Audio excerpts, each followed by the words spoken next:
bottle take. I got no love, the bitch wanna play tough and wanna hate this, although show up. Welcome in everyone, how you guys doing? If you guys inside here, hit that subscribe, like, share. Thank you for tuning in. You could be elsewhere, but you're here with me right now. Check out my playlist, they'll be down in the description. Kendrick versus Drake, Kendrick, Lamar, other different playlists as well too. Also follow me on Patreon. And yeah, let's not waste no time. Let's get straight into this reaction. I just finished work, got through the door. Somebody sent me a message, so I really appreciate the few people that have been dropping me a message to react to these kind of topics. Yeah, it was like, yo, Fantastic Hip Hop just dropped react. I was like, you know something?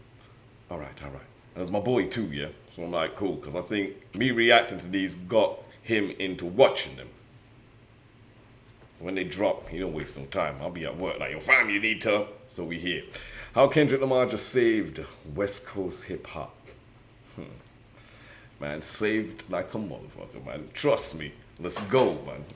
As the world continues to digest the all-time great hip-hop moment that Kendrick Lamar's pop-out concert was, well, for most people, they are going to remember this performance as a celebration of Kendrick Lamar's victory in one of the biggest rap beefs of all time and for solidifying the loss Drake took so that it will haunt his reputation and legacy forever. Aside from just cooking Drake, there was something else that shifted the tides in hip-hop that went down at this show that when we look at in the entirety of the genre, you could very well argue is much more important. Now, what I am talking about is, of course, the absolute display this concert was for the West Coast in hip-hop, as before this show and the entire beef. Let me say now, yeah? Hit me down in the comments, let me know what you guys thought about the pop-out concert. You know what I'm saying? Do you think it's changed the course in hip-hop and what's to come? Like, do you think it's affected rap? Because recently I've been hearing a few songs coming out, and it's like people are starting to rap. Ever since this whole beef, I haven't really heard a lot of mumble rap. People who were saying shit now are like, they put in pen to pad, you know. I feel like a lot of rappers' careers are over. Not over, but if you weren't saying nothing before, nobody want to hear that no more. This whole beef has brought back lyricism, penmanship. Yeah, I think it has changed the course of hip-hop, like, for the better. But y'all let me know down in the comments what you think. General sentiments around the rap world was that the West Coast had fallen off, and between somebody like Roddy Ricch never becoming the superstar people thought he would after the success of his 2019 album, Please Excuse Me for Being Antisocial, and of course the loss of Nipsey Hussle, who really was the face of the West Coast when it came to representing the region to the rest of the world. With unfortunate events like these, and the fact that rappers like Kendrick Lamar and Schoolboy Q were becoming less active, the West Coast was being labeled as a region in hip-hop that was on the downfall, and that would never regain the former glory that it had either in the 2010s or all the way back in the 90s. Yo, let's just stop to appreciate it, yeah. The Chronic, 2001, the original Chronic. 1992, because Doggy Style came out in 1993. Tupac came out with All Eyes on Me in 1995, end of 94, 95, I think. Yeah. Oh shit. Yo. But now with this concert, come back. Kendrick being labeled as a region in hip-hop that was on the downfall, and that would never regain the former glory that it had either in the 2010s or all the way back. Oh, that album here. Oh shit, which one was that? Was this the one with Brenda? He did Brenda Had a Baby on.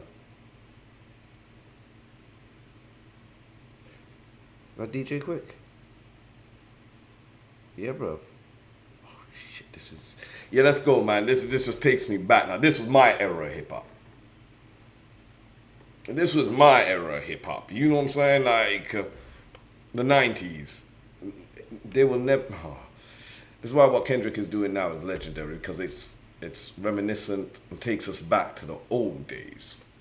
Back in the 90s, but now with this concert, Kendrick Lamar has flipped this narrative on its head. It was over. Now, towards It was the end over. of the pop-out It was concert, fucking Kendrick over. himself It was- talked about how the goal of everything that went down and the show he just had was not to battle a single artist who he had problems with, but it was once again to unite the West Coast, shine some brightness on an area that is still dealing with the losses of legends like Nipsey Hussle and Kobe Bryant, and overall, show how much stronger regions in hip-hop are when artists build on what one another are doing. And when it comes to accomplishing this, Kendrick pulled something off that will have a very long-lasting impact that is definitely going to help architect the immediate future in hip-hop. Now, the pop-out concert did definitely shut down Drake and hand him an eternal L by just showing every single thing he tried to diss Kendrick about as being a sheer and utter lie. But in the greater sense, when we look at the bigger picture of this moment and the entire feud, while Kendrick Lamar has definitely had over a decade-long standoff with Drake, genuinely despises him, and has wanted to prove once and for all that they should never be put in the same conversation,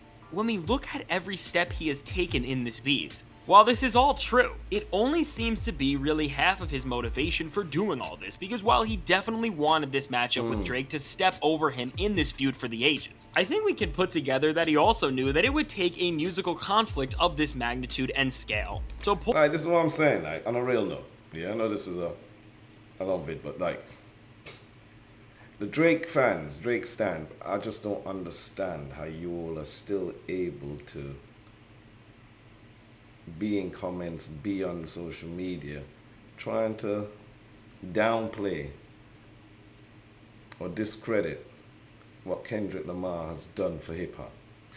You cannot be a true hip-hop fan and not appreciate what has happened in the last 2 months. The pop-out concert, you cannot be a hip-hop connoisseur, a hip-hop rap fan, and not appreciate what it did for the culture. And most of you who are Drake fans, who don't understand what I'm trying to say, and you know what I'm saying, be all rah, rah, rah, rah, rah, da, da, da, da, da, da, da, da. I get it. That's what happens when, you know, you're a pop fan. When you follow pop. When you're a pop artist. You don't understand what's going on in the fucking hip-hop culture. You know what I'm saying? You don't get it. Not your fault. You know, you're following somebody who made you think that they were part of but they ain't. That's not your fault. But who y'all need to go take that up with is with the person who fooled you. Not with the dude who came here and opened your eyes to the truth. Shit. Man, this has been great. pull together what ultimately was just as, and arguably is more important to him, which was to unite his city. And to do this, he needed to bring everyone together through one common enemy, and while Kendrick just going at Drake would have probably done most of the heavy lifting for this alone, the fact that Drake was using the legacy and likeness of who is considered the face of West Coast hip-hop historically in Tupac in this feud as a sort of pawn that he can play around with and go as far to create a fake version of the rap as. This alone already did most of the damage in of itself, and as Kendrick started... I didn't even realize the man had Tupac's ring. I did not even realize he had Tupac's ring, but that, to me, right there, it's a no-no.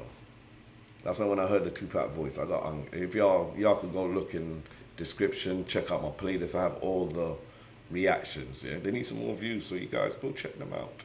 But no, I lost all respect when I heard that, man. You know, I'm a big Pac fan, Biggie, Big L, like, just, man, y'all, you leave the dead alone, man. And if he was a true hip-hop connoisseur, like a true fan who loved hip-hop for what it is, he would have known better. He would have known fucking better. He would have known better.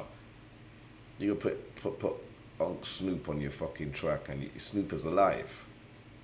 Did you even get his permission to do it, bro? Snoop is alive, and you go put Tupac and Snoop on the... Man, yeah, let's go, man. That pissed me off. Right there, and then I find out he had the ring, bro. Yeah, bro, what are you doing?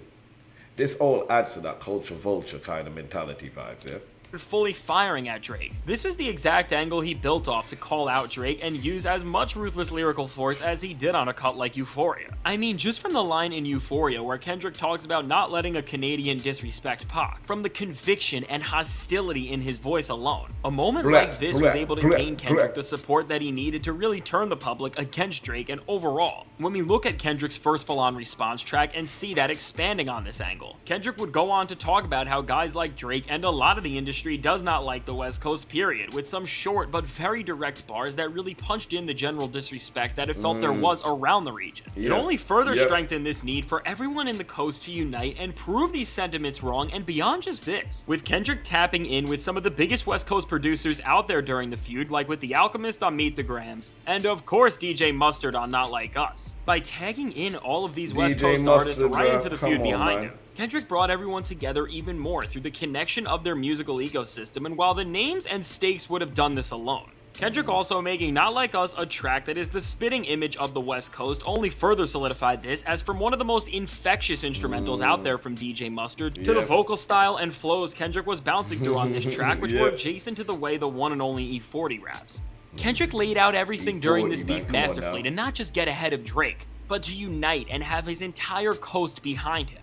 And with this concert, he only made all these people who were already on his side solidify their support for him and send this message to the rest of the world. So at the pop-out concert, all under the unity and momentum of the Drake beef, Kendrick Lamar was able to get more stars in a single building than most events could ever gather, and with each passing moment that the show went on, rappers and even other artists and celebrities were not just showing who they sided with in the feud, but with all eyes on the coast waiting to see how Kendrick was going to embarrass Drake next. He was able to show the world that despite the setbacks the region has faced and all the disrespect it has gotten in recent years, the music coming out of it is still great. And when it comes to the talent that this region has to offer, there are few other places in hip-hop that can match. One of the best parts about the show was just seeing people fall in love or even rediscover how good and versatile the West Coast is as a region, because musically, there is so much fantastic stuff going on in the coast. And now at the I've been to the West Coast.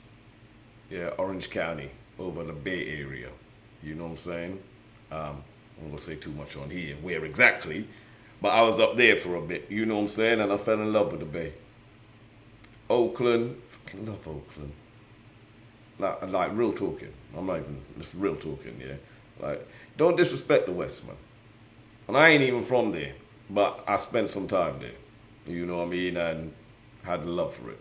Yeah, don't disrespect the West, man. Come on now, just, yeah, should know better. Should know better. Eyes on it again to see what it really has to offer. The region had its chance to soar up the power rankings and show that the future is bright, and they did just that. Now, whether this was because of lyricists like Westside Boogie and Jason Martin setting things off right, as they came with some of the best performances that artists who are getting the most exposure of their career possibly could, or melodic rappers like Blast, who showed his incredible vocal range and versatility, to even Ty Dolla $ign, who after the run he has been on this year, seeing him back in touch with his roots just reminded the world of how artistically expansive the names from this area can be. Every time somebody stepped on the stage during the show, the world was being reminded that despite what they have been told, the West Coast has some of the best hip-hop talent out there. And as the performance went on, this was only proven more by not just the sheer skill and presence some of the stars who graced the stage had, but also by just the sheer variety within the lineup.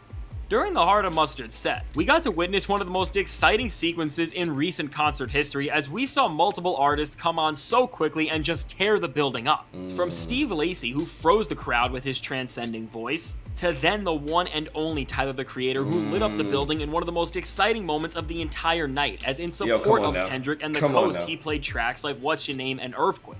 And then following this, Roddy Ricch came out and performed, and with all of the energy he showed and the way he moved the crowd, it seemed like he got people ready for a full-fledged comeback from him. And after a touching Nipsey Hussle tribute, YG closed this set off performing some of the most hard-hitting tracks any 2010s rapper has ever delivered. Now, as all of these stars were literally just opening for Kendrick, when you look at the fact that songs from this album and this album were played on the same stage together, but also the fact that the unity and support these artists have for one another is strong enough that Fuck what anyone says, all the haters will say what they want, bruv. The way all those people came together in the same spot, same time, you understand me?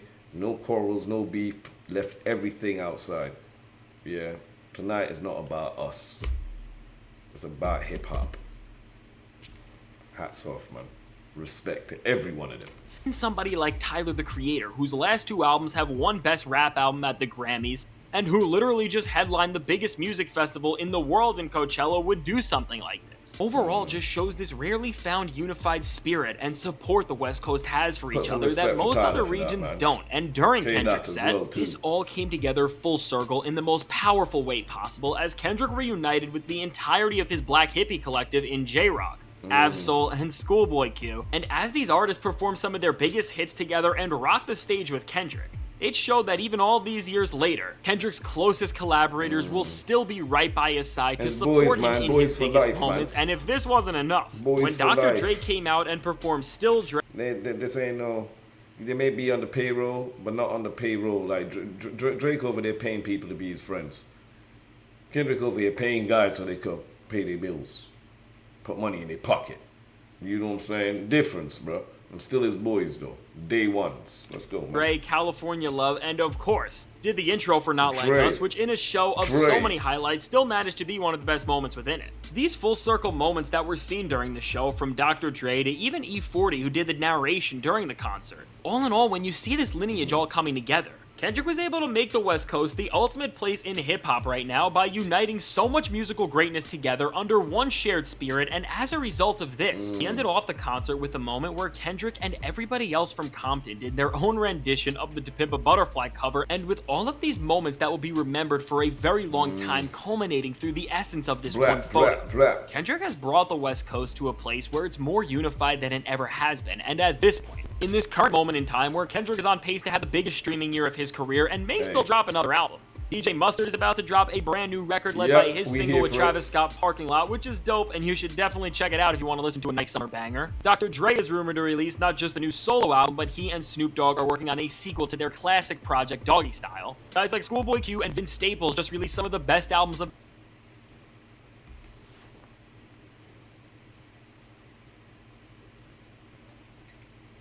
Yeah. I'm here for a Doggy Style, too. Get a Dog Father.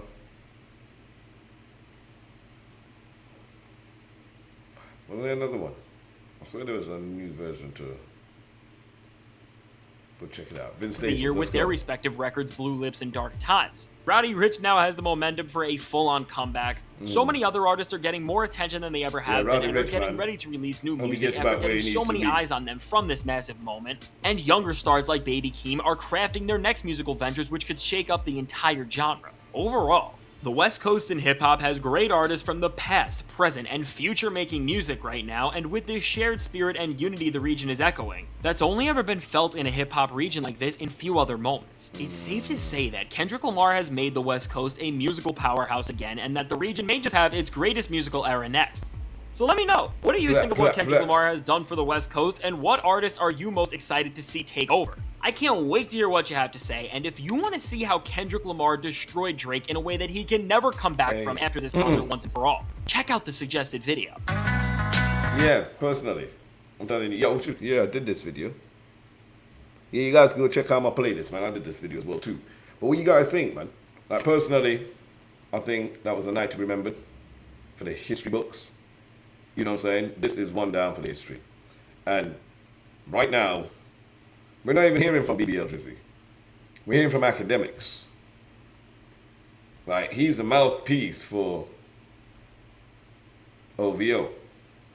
You know what I'm saying? We're not, and the fans. And as much as we have these fans who be in here, you know, downplaying what's happened, having their go at K. Dot, I will say this. Man, Drizzy needs to go and give these fans some money. He needs to go give them an album, music. Yeah, because when you got people out here like this who are loyal, you can't hate them for that. I ain't hating none of them. I'm not hating none of them. You know, you loyal to what you loyal to. I respect that, if anything. When you see fans inside there going back and forth, you can't change their mind. all right. I see, you know what I'm saying? We agree to disagree. You know, even academics kind of like, he knows.